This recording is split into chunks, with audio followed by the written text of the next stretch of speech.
I had barely opened my eyes when I noticed the soft beep of monitors echoing steadily around me.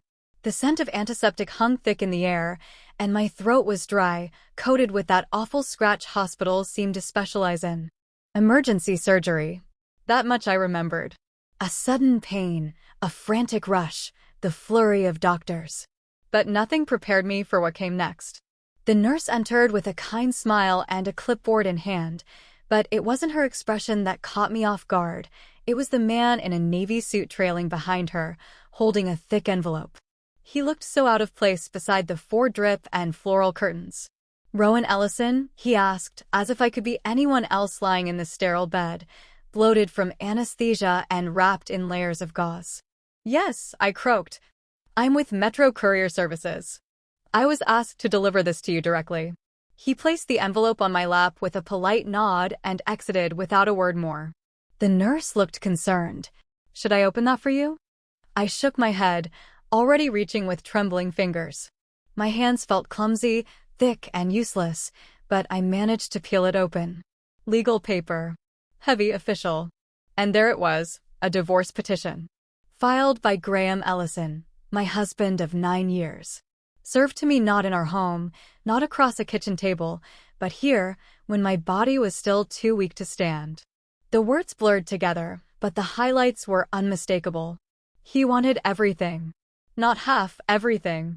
The house in Fairview Ridge, the consulting firm I built from the ground up, even Aunt Marjorie's heirloom jewelry.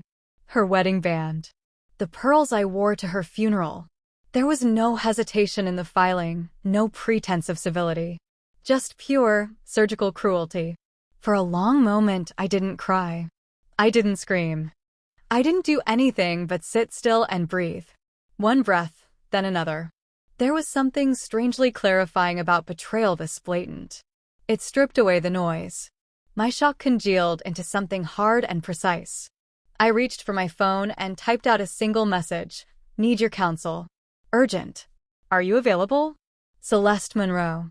My former roommate from law school, now a partner at one of the most formidable firms in the city. She'd once jokingly sworn to defend me if I ever found myself in a courtroom, not that either of us had thought it would come to that. She responded in less than 5 minutes. "For you? Always." What happened? I told her everything in bullet points. My condition, the courier, the papers. Her reply was immediate and without pity. "He wants war. Let's give him something better. Silence, strategy, and a win he won't see coming." That's when I knew I wouldn't fall apart. I didn't call Graham. I didn't confront him. I didn't even let the nurses see me cry. I spent the rest of that day quietly rereading the documents, highlighting clauses in my mind, recalling the countless nights I'd stayed up editing contracts for clients. The irony wasn't lost on me. My own husband weaponized the very language I'd mastered. The next day, after the doctors cleared me to move around, I sat up straighter in bed and requested my laptop. The nurse hesitated, said I needed rest. But I didn't need rest. I needed control. My firm, Ellison Grant Consulting, had been the product of sweat, sacrifice, and obsession. Graham had contributed nothing to it except his last name. And now he wanted to take it from me, as if my success had somehow become his entitlement. By nightfall, I had created a shared folder for Celeste and uploaded preliminary documents. Tax filings. Partnership agreements. A list of assets. Password-protected files with receipts and contracts. I didn't know exactly how deep his ambition went, but I knew how to prepare. I wasn't going to react, I was going to respond. It was strange. In the space of a few hours, Graham had transitioned from my husband to a case file. A problem to solve. And I felt calm. Detached, but not numb. Focused. There would be time to grieve later, maybe. But for now, I was a strategist. A litigator in recovery. And this wasn't just a divorce. It was war. The first morning back home, I sat at the kitchen island with a blanket around my shoulders and my laptop open in front of me. The silence was unnerving, no clinking mugs, no Graham asking if I wanted my eggs scrambled or poached. Just the low hum of the refrigerator and the occasional chirp from the birds outside. I should have felt hollow, but instead I felt sharp. Awake. Focused in a way I hadn't been in years. Strategy over shock. That was the rule now. The mantra I repeated to myself like a prayer. Celeste had already begun assembling her team. She called me that morning, her tone crisp and ready. "You're not just defending yourself, Rowan. You're dismantling him piece by piece." It wasn't vengeance she encouraged, it was precision. Smart law. Clean lines. No theatrics. I pulled up my records, years of consulting contracts, revenue spreadsheets, equity breakdowns with my business partner Nicolette. My firm had always been my pride, my independence wrapped in client success stories and hard-earned billables. Graham hadn't lifted a finger to help build it, but he'd certainly enjoyed the lifestyle it afforded. Nicolette arrived late afternoon, balancing her laptop, a tote bag full of files, and 2 cups of espresso like she was storming a war room. She didn't waste time on niceties. "Let's burn this thing down with receipts," she said as she set everything down and pulled out a manila folder labeled Vanguard River LLC. "What's that?" I asked, though the name sounded faintly familiar. She opened it and slid the documents toward me, scanned bank statements, corporate registry listings, a few flagged wire transfers. "A holding company," she said. "Registered to a mailbox in Delaware. But guess who's tied to it?" My chest tightened. "Graham." Nicolette nodded. "And it's been receiving payments. Big ones. From a government subcontractor you consulted for last year." I stared at the documents, piecing it together. He hadn't just tried to steal what I had built, he'd been siphoning off profits from behind the scenes. I had suspected arrogance, maybe even cruelty. But fraud? That took a special kind of calculation. Celeste looped in a forensic accountant that evening, Isaiah Mathers, whose blunt professionalism was oddly comforting. "He's greedy but sloppy," Isaiah said during our video call. "This kind of setup? Amateur hour." He left breadcrumbs everywhere. I didn't let my rage show. It was there, coiled in my stomach, but it had no place in the strategy. Emotions made you reactive. But I wasn't here to react, I was here to remove his grip from my life, quietly and completely. Isaiah's audit uncovered even more. Stocks under false names, a luxury timeshare in the Caymans, cryptocurrency wallets he thought were untraceable. Graham had constructed a little empire on the edges of my business, hiding it all under the guise of marital assets. The audacity made me dizzy. Celeste, ever the tactician, compiled the findings with surgical precision. "We're going to bury him in facts," she said. "No accusations. Just undeniable, provable misconduct." Still, she asked if I wanted to go public, if I wanted to control the narrative before he did. I considered it for less than a second. No. Let him believe I'm still too shocked to respond. Let him gloat. Let him underestimate me. I refused to let Graham see even a flicker of reaction. He wanted drama. He wanted me humiliated. He wanted the satisfaction of knowing he broke me. So I gave him nothing. No texts. No emails. Just cold, efficient silence. At night, when I couldn't sleep, I'd walk the house and take inventory of the things he was trying to claim. The leather chair he never sat in. The framed photo of my aunt wearing the sapphire brooch he listed in the divorce papers. The tea set I inherited from my grandmother wrapped in newspaper in a box he'd tried to hide in the garage. These things weren't just sentimental. They were mine. Family. History. Memory. He had no right to them. But he hadn't just tried to erase my assets. He had tried to erase my identity. The way he moved so swiftly, like I was just another liability to be cut loose. That part stung. I had given him years, softened parts of myself to accommodate him, trusted him in ways I didn't trust most. And now, lying in a hospital bed, I'd been reduced to a signature and a stamp. No more. Each spreadsheet I reviewed, every document I submitted to Celeste, every new discovery Isaiah unearthed, it all built a ladder out of the hole Graham tried to bury me in. And I climbed, slowly but surely. Strategy over shock. Not because I wasn't angry. Not because I wasn't hurt. But because I refused to let him define this moment. He may have served the papers. But I was the one writing the ending. By the end of the 3rd week, the rhythm of building my case had become a strange sort of therapy. Morning tea, Emails to Celeste, check-ins with Isaiah, then long evenings of revisiting files I thought I'd never need again. My recovery had become more mental than physical. The pain from surgery faded quicker than the sting of betrayal, and I began to move with a purpose that steadied me. Celeste was relentless in the best way. She assembled a timeline so sharp and tight it could have sliced through steel. Every transaction Graham tried to bury, every asset funneled through Vanguard River LLC, every withdrawal disguised as consulting expenses, all logged, highlighted, categorized. The man had been weaving this web for years while kissing me goodnight. It was staggering. "I've seen worse," Celeste said on our 4th video call that week. "But I've rarely seen someone this confident in not getting caught." That's the sweet spot. We're not just catching him, we're cracking open the illusion he built.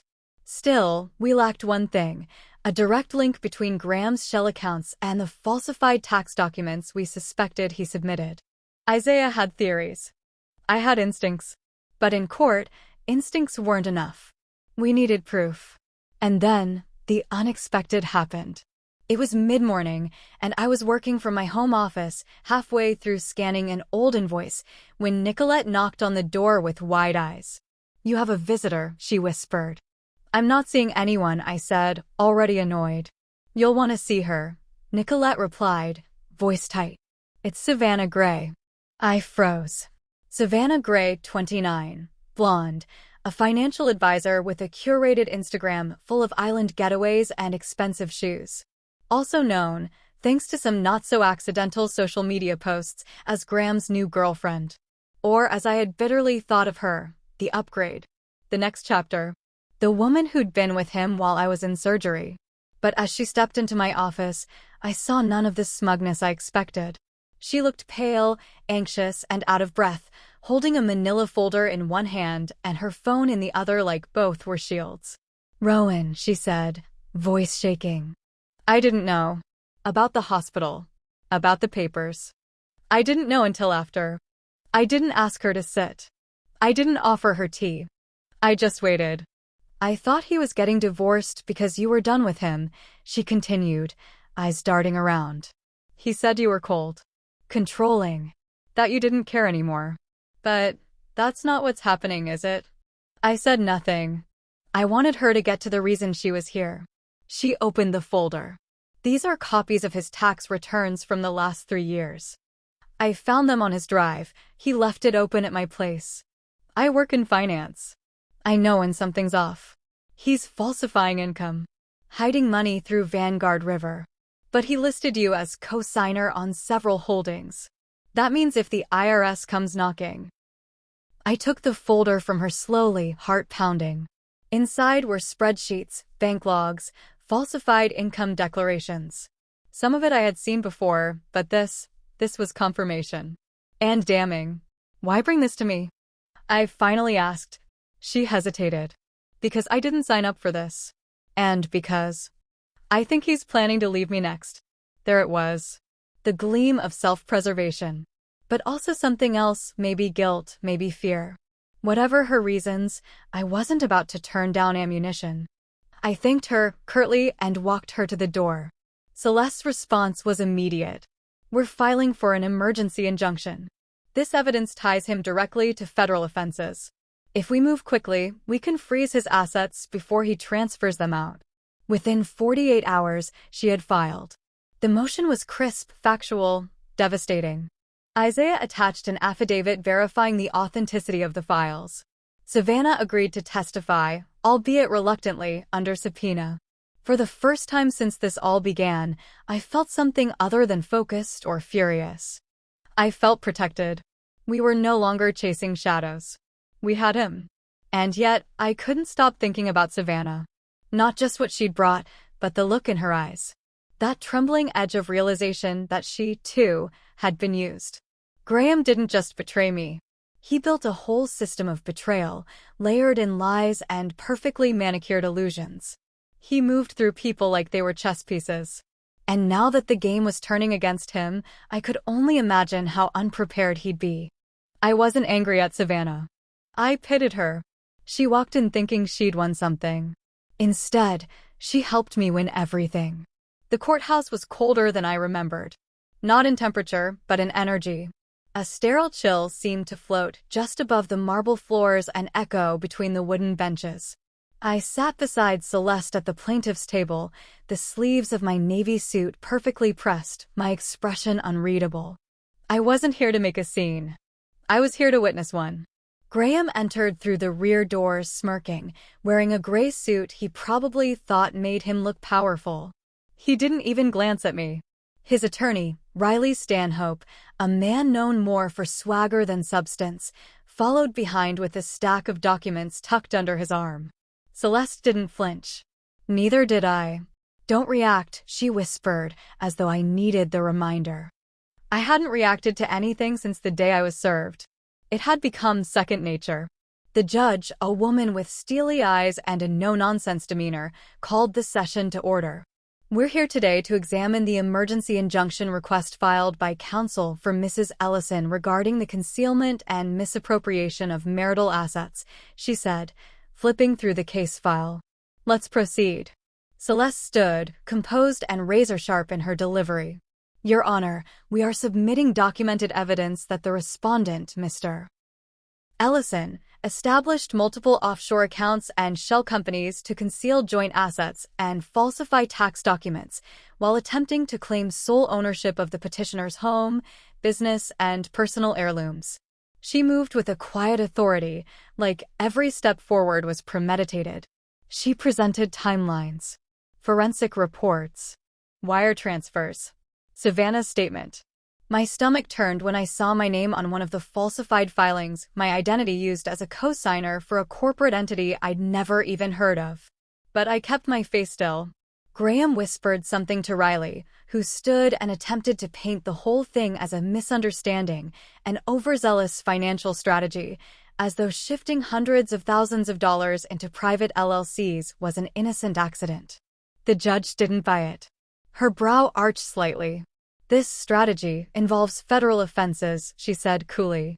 "I assume you're prepared to explain that to the IRS?" Riley faltered. Graham finally looked at me, his expression flickering, just slightly, when he saw I wasn't looking away. I wasn't glaring. I wasn't emotional. I was simply there, watching the tower he built start to teeter. Celeste pulled out one last document, laying it flat on the evidence stand.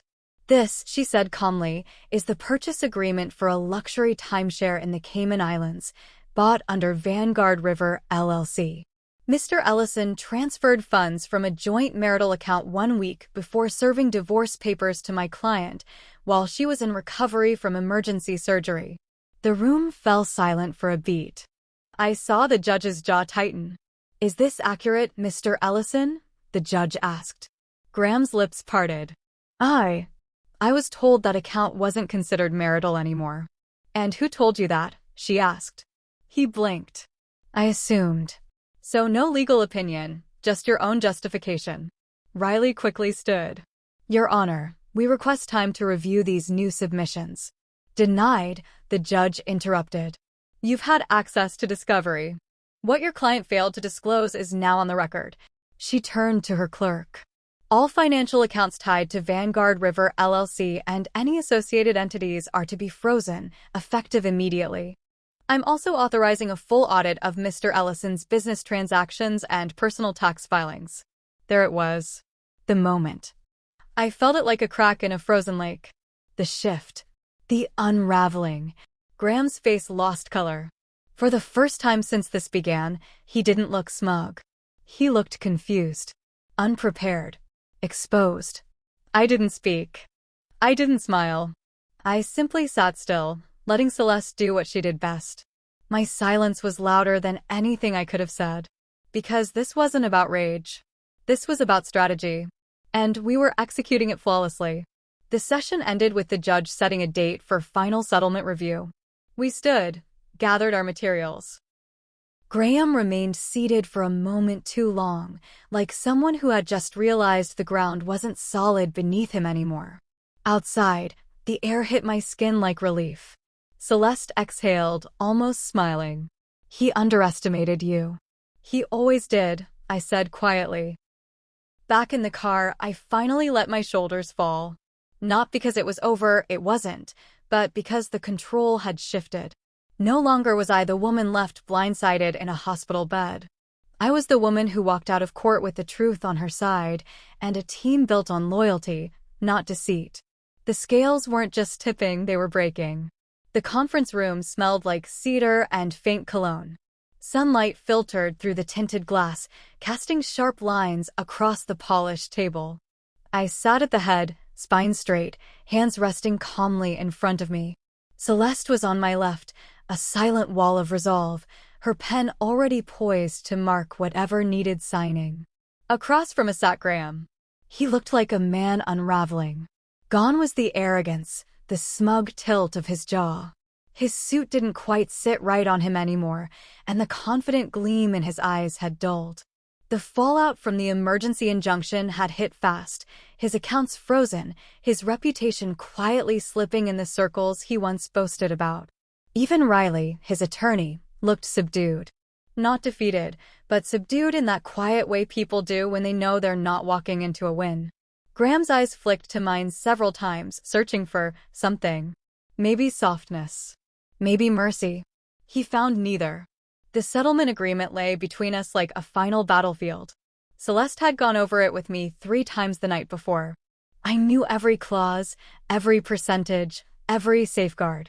There were no surprises. Graham had caved, finally. He offered full ownership of the Fairview Ridge home, complete control and naming rights of Ellison Grant Consulting, restitution for the funds he'd siphoned. Even Aunt Marjorie's heirlooms were listed, itemized, and verified to be returned.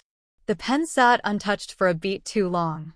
"You got everything you wanted," Graham said finally, voice low. "I guess that means you won." Celeste didn't respond. She didn't need to. This wasn't about power play, the scales weren't just tipping, they were breaking. The conference room smelled like cedar and faint cologne. Sunlight filtered through the tinted glass, casting sharp lines across the polished table. I sat at the head, spine straight, hands resting calmly in front of me. Celeste was on my left, a silent wall of resolve, her pen already poised to mark whatever needed signing. Across from us sat Graham. He looked like a man unraveling. Gone was the arrogance, the smug tilt of his jaw. His suit didn't quite sit right on him anymore, and the confident gleam in his eyes had dulled. The fallout from the emergency injunction had hit fast, his accounts frozen, his reputation quietly slipping in the circles he once boasted about. Even Riley, his attorney, looked subdued. Not defeated, but subdued in that quiet way people do when they know they're not walking into a win. Graham's eyes flicked to mine several times, searching for something. Maybe softness. Maybe mercy. He found neither. The settlement agreement lay between us like a final battlefield. Celeste had gone over it with me 3 times the night before.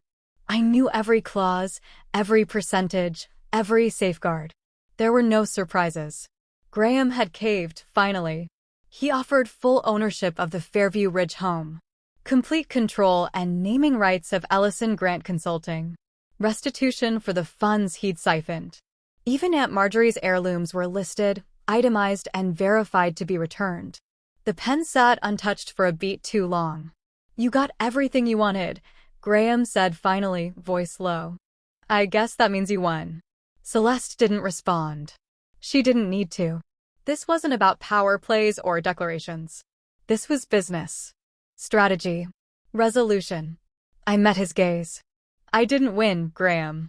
You lost the minute you decided to betray me instead of leaving with honesty." His mouth opened like he wanted to defend himself, but the words never came. He looked smaller than I remembered him. Or maybe I had just grown in ways he never imagined. "I want to apologize," he said next. "Not for the deal, though I know it's more than generous. I want to apologize for how I handled everything. The timing. The cruelty. I wasn't thinking clearly." I raised an eyebrow. "No, you were thinking perfectly clearly. You just assumed I'd be too weak to respond." Silence stretched between us. It didn't ache. It didn't burn. It just sat there, thick and honest. "This isn't forgiveness," I said, sliding the papers toward me. "This is closure." I picked up the pen, signed each page with precise strokes, and passed them back without ceremony. My signature was the final nail in a chapter one would never reopen. Graham stared at the documents. I never thought it would come to this. That's because you never saw me clearly, I said. He didn't argue. The final page was signed. Witnessed. Stamped. Celeste gathered the papers into her briefcase, calm as ever. Riley mumbled something about filing and logistics, but I had already tuned him out. This moment wasn't about legalities. It was about release. I stood slowly, smoothing the fabric of my blazer, and pushed my chair in with intention. Graham rose as well, like some instinct told him to, though he looked like he didn't know whether to reach for a handshake or just nod. You didn't just lose a marriage, I said as I stepped toward the door. You lost the version of me who would have tolerated the man you became. Then I left. The hallway outside was quiet. The elevator ride down felt like shedding weight I didn't know I'd been carrying. When the doors opened to the lobby, the city greeted me with noise and motion, but I didn't feel overwhelmed. I felt wide open. In the car, Celeste finally spoke. You did what most people can't. You kept your head. You played long strategy in a short attention world. I looked out the window as buildings passed. I didn't want revenge, I murmured. I just wanted truth. And you got it, she replied. All of it. Back home, the house felt different. Not because anything had changed yet, but because the ownership felt real now. It was no longer a shared space with lingering ghosts. It was mine. Every floorboard, every window, every corner. I walked into my study and pulled open the drawer that held Aunt Marjorie's jewelry. The velvet box was there, waiting. I ran my fingers over the brooch, the rings, the chain-link bracelet she wore to every Sunday brunch. They hadn't just been items Graham tried to take. They were symbols of lineage, of connection, of the woman who taught me how to be clever without cruelty, strong without spectacle. This was closure. And the most beautiful part? I didn't need a single scream to get it. The invitation came folded in thick, cream-colored stationery, tucked inside a navy envelope with gold foil trim. It arrived a week after the settlement was finalized, sitting atop a stack of business mail like it had every right to be there. At first glance, I assumed it was another well-meaning card from someone who'd read the headlines. But when I opened it, my breath caught. Meridian Women's Leadership Conference cordially invites Rowan Ellison to deliver the keynote address at this year's summit, Redefining Power Through Adversity. I read it twice, then a third time. There was a handwritten note from one of the organizers, someone I vaguely remembered meeting at a networking brunch last year. Your story has inspired so many. We'd be honored to have you share your journey. The irony of it made me pause. They wanted the story, the betrayal, the public unspooling, the phoenix from MASH's narrative. The kind of speech people could film snippets of for Instagram Reels and LinkedIn inspiration posts. But that wasn't what I wanted to give them. That wasn't my version of this chapter. Still, I didn't toss the envelope. I placed it on the corner of my desk and let it sit for 2 days, untouched. When I finally mentioned it to Celeste over lunch at Edda's Bistro, she raised an eyebrow. You're not actually considering saying no, are you? I don't want to turn into some cautionary tale with a neat little bow at the end, I said, stirring my coffee. This wasn't some triumph of emotion over heartbreak. This was chess. Meticulous, brutal chess. Exactly, she said. And that's why you should speak. Because women are taught to be reactive, not strategic. To cry it out instead of lawyering up. You didn't just survive Graham, you outmaneuvered him. I leaned back in my chair. Then maybe I'll talk about that. Not the pain, not the betrayal, the reinvention. Now you're getting it. So I said yes. When I arrived at the conference 3 weeks later, the energy hit me immediately. Women from every industry filled the soaring atrium, CEOs, creatives, activists, entrepreneurs. The badge around my neck felt heavier than it looked, the title beneath my name reading simply, Keynote Speaker. I could feel eyes on me, hear whispers. I wasn't anonymous anymore. And I wasn't just the woman whose husband had tried to take everything while she was hospitalized. I was the woman who said nothing and won everything. Backstage, I adjusted the mic clip to my lapel and looked out through the velvet curtain. The room was packed. I spotted Nicolette near the front, arms folded proudly. Even Isaiah was there, standing off to the side, trying to look inconspicuous in a blazer 2 shades too casual. When they introduced me, the applause was polite but expectant, as if everyone was waiting for me to spill the scandal, give them a glimpse into the betrayal. But as I stepped up to the podium and looked out at the sea of eager faces, I knew what I had to do. "My name is Rowan Ellison," I began. "I'm the founder of Ellison Grant Consulting, a company that survived something far more dangerous than market downturns, entitlement, manipulation, and silence." There were a few startled expressions in the crowd. I smiled faintly. "Many of you know my name because of a headline," I continued. "But headlines are snapshots. They don't tell you about the nights you spend combing through spreadsheets while recovering from surgery. They don't tell you about the quiet allies who show up with coffee and courage. And they certainly don't tell you about the discipline it takes not to react." That was the thread I followed: strategy, discipline, clarity under fire. I spoke about financial literacy, asset protection, the importance of knowing the inner workings of your own business, even if you trust your partner. Especially if you trust your partner. I didn't mention Graham's name once. When I finished, the applause was louder, warmer, not polite but real. Afterward, a line formed, women asking questions, sharing their own close calls, their own silent exits. One said, "You didn't just tell your story, you taught me how to prepare." Another whispered, "I thought I had to scream to be heard. You reminded me I can be silent and still be powerful." That evening, I sat alone in my hotel room, shoes kicked off, watching the city lights blur against the windows.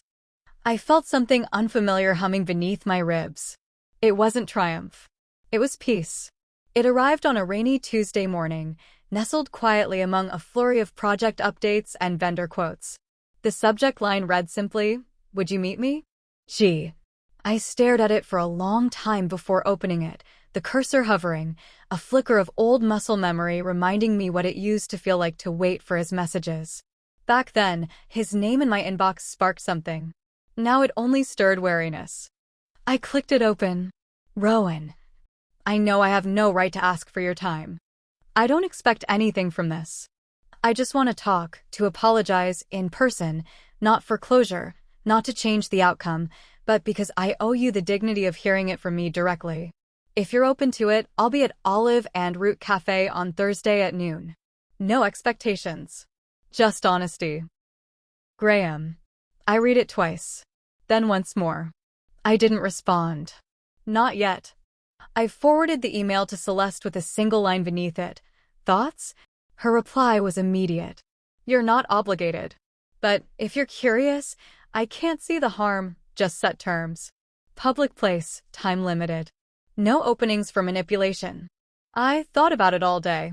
The idea of seeing him again didn't spark fear or rage. It sparked curiosity. What does a man look like after everything's been stripped away? What does regret sound like when the consequences have already landed? On Thursday, I dressed simply. No power suit, no statement jewelry. Just a navy sweater, tailored jeans, and boots. I wore the locket Aunt Marjorie gave me because it was mine and because it reminded me who I was before any of this. Olive and Root was quiet that time of day.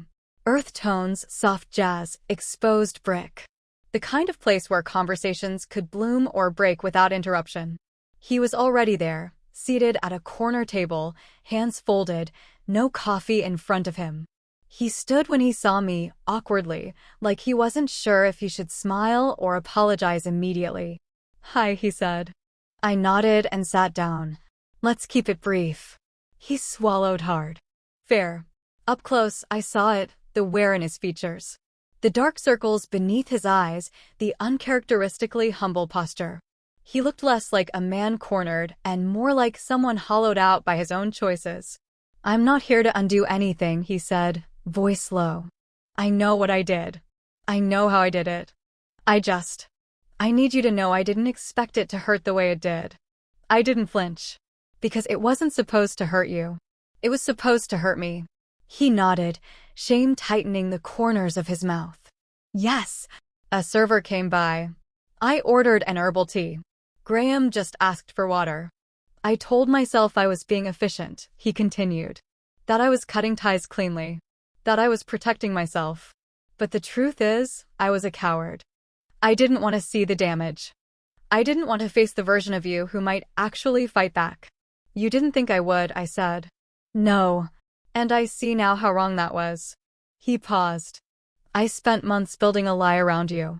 Telling myself you were cold, you were distant, that you'd outgrown me. Because it made it easier to justify what I did. And Savannah? I asked, not because I cared, but because I was curious how deep his self-deception went. She left, he said. The day after court. Said she didn't recognize the person she'd signed up for. Said she should have believed what your silence said. That almost made me smile. I didn't come here to beg, he added. And I'm not asking for forgiveness. I don't deserve it. No, I agreed, you don't. He looked up at me, eyes red-rimmed but steady. I know that what I did doesn't get to be repackaged as a lesson or a new beginning. It was just selfish. And I need to own that. Out loud. To the person I betrayed. I sipped my tea, letting the warmth steady me. Thank you for saying it. He blinked. That's it. What did you expect? Tears? Anger? A hug? He shook his head. No. I guess. I don't know what I expected. I leaned forward slightly. This isn't a second chance, Graham. This is just air between us, cleaner than it was before. But it changes nothing. He nodded again. That's fair. We sat in silence for a few more minutes. The server returned. The check came. He paid without asking. We stood at the same time, and for the first time since he walked out of my life, I felt taller than him. I hope you find your way, I said quietly. But I won't be watching. Then I left. Outside, the rain had stopped. The city smelled like spring again. And I walked away, lighter than I ever expected. The morning sun poured in through the new floor-to-ceiling windows in the living room, washing everything in golden light. It used to be Graham's least favorite feature of the house. He claimed the brightness gave him headaches. So I'd compromised with heavy drapes. Now, the space was wide open, sun-drenched, and unapologetically mine.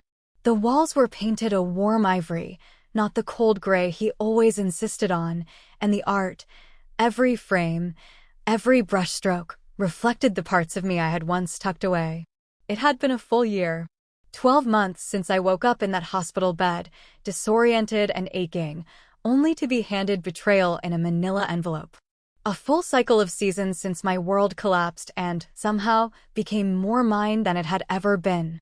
The transformation wasn't just external, it ran through every part of me. Every corner of this house. Every shift in my business. Every breath that no longer felt like it needed someone else's permission. I stepped into the kitchen where the new quartz counters sparkled, where every drawer opened smoothly and nothing squeaked. There were no traces of Graham left. Not in the furniture, not in the framed memories, not even in the scent of the air. I'd replaced the cologne-laced hand soap with lavender and bergamot. The coffee I brewed was now from a small roaster in Oregon, the same one Nicolette loved. My home had finally become what it should have been all along, a reflection of me, not a compromise between presence and performance. Down the hallway, my office hummed with quiet life. Files stacked neatly on the side credenza, plans for expansion pinned to a corkboard that used to hold Graham's golf schedules. Ellison Grant Consulting had grown, new clients, new partners, new energy. We opened offices in Seattle and Denver. Nicolette and I had hired 2 new associates, both women who'd walked away from large firms where they were never heard in meetings, but were asked to take notes anyway. My work had never felt more aligned. Later that evening, my closest friends gathered in the backyard under string lights and soft music. It had become tradition. Dinner parties at my place, no formal dress code, no pretenses, just warmth and honesty. Talia arrived first, as she always did, carrying an oversized bottle of rose and wearing her signature red lipstick like armor and celebration all at once. "You ready?" she asked, raising an eyebrow as she slipped off her sandals and padded barefoot across the deck. "Always," I said, and I meant it. Everyone else trickled in Celeste, Sharp as ever in a linen blazer, Isaiah in his quiet way holding a lemon tart he claimed he didn't bake, but absolutely did. Nicolette brought a playlist and a story about a client who tried to invoice her for emotional labor. She had everyone laughing before we even poured drinks. As the evening settled, someone lit the fire pit and we passed around glasses. Laughter floated easily into the night, like it belonged there. It wasn't until Talia stood to make a toast that everything went still for a moment. She held up her glass, eyes scanning all of us before landing on me. "To Rowan," she said, voice steady, "who turned one of the worst days of her life into a year of power.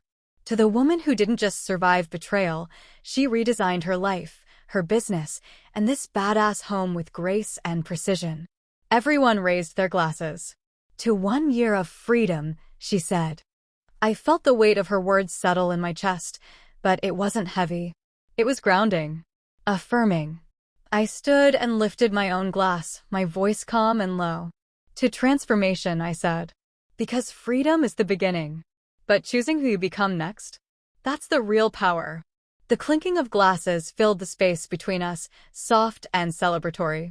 Later, when the guests had gone and the lights dimmed, I stood barefoot on the deck, wrapped in a shawl, sipping the last of my drink. The wind was cool but gentle. I could still hear the echoes of laughter. I looked out across the garden where the rosemary had started to bloom again, and I thought about what this year had really meant. It hadn't been about revenge. Or even justice. It had been about reclamation. About knowing, finally, that I didn't need to keep proving my worth to someone who had never truly seen it. About realizing that I wasn't hard to love, I was just too full to be dimmed. The betrayal had been brutal. But the transformation? That had been mine to define. It started with a simple plan, to clean out the hallway closet and finally tackle the boxes I'd shoved inside months ago, the ones labeled later, in thick black marker. I had no specific destination for any of it. Some things would be donated, others tossed, maybe a few tucked back into storage. But as I peeled back the flaps of the first box, I didn't expect to find the bracelet. It was tucked into a side pocket of an old canvas bag I hadn't touched since my hospital stay. The bag still smelled faintly of antiseptic and citrus hand lotion. The bracelet was thin, plastic, with my name in blocky black letters. Ellison Rowan. D.O.B. April 19th, 86. The admission date still printed clearly beneath. I held it in my palm for a long moment, unmoving. It took me back, so quickly, so vividly. To the sterile room, the 4-line in my arm, the disorientation of waking up to fluorescent lights and quiet pity. The way my voice caught when I asked the nurse what day it was. The heavy envelope that landed in my lap while my body was still stitched and swollen. I remembered thinking, this is how he ends it. Not a conversation. A courier. I remembered the sting of betrayal landing deeper than any scalpel ever could. And yet, holding the bracelet now, I didn't feel rage. I didn't even feel sadness. I felt clarity. I walked down the hall to my bedroom and pulled open the bottom drawer of my dresser. Inside was a velvet-lined keepsake box I had been adding to all year, not out of sentimentality, but out of curation. A ribbon from the conference where I gave my first keynote. A photo strip of me and Nicolette from our Denver office launch party. The lapel pin Aunt Marjorie used to wear to city council meetings. They weren't just mementos. They were markers. Symbols of who I had become after the storm. I placed the hospital bracelet carefully inside. It didn't feel like a scar.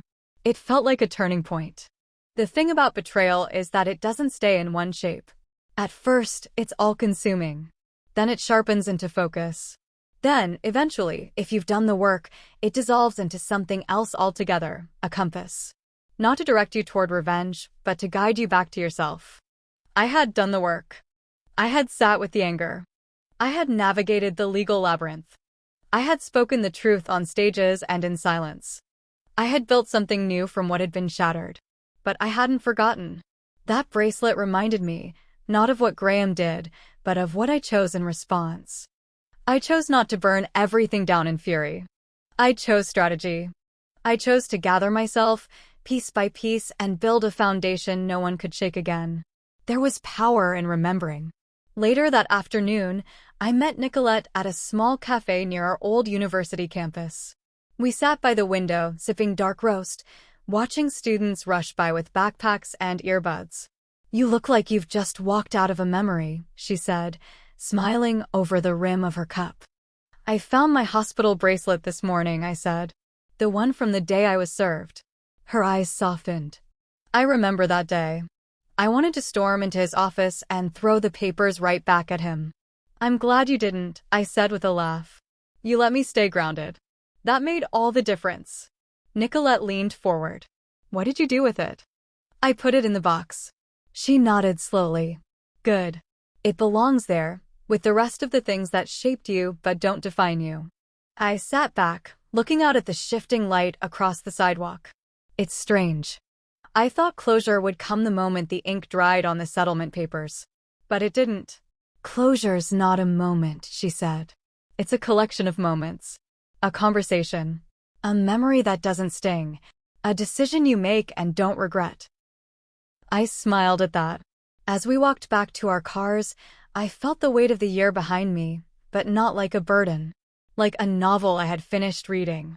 Not all of it had been fair or kind, but the ending was mine. And now?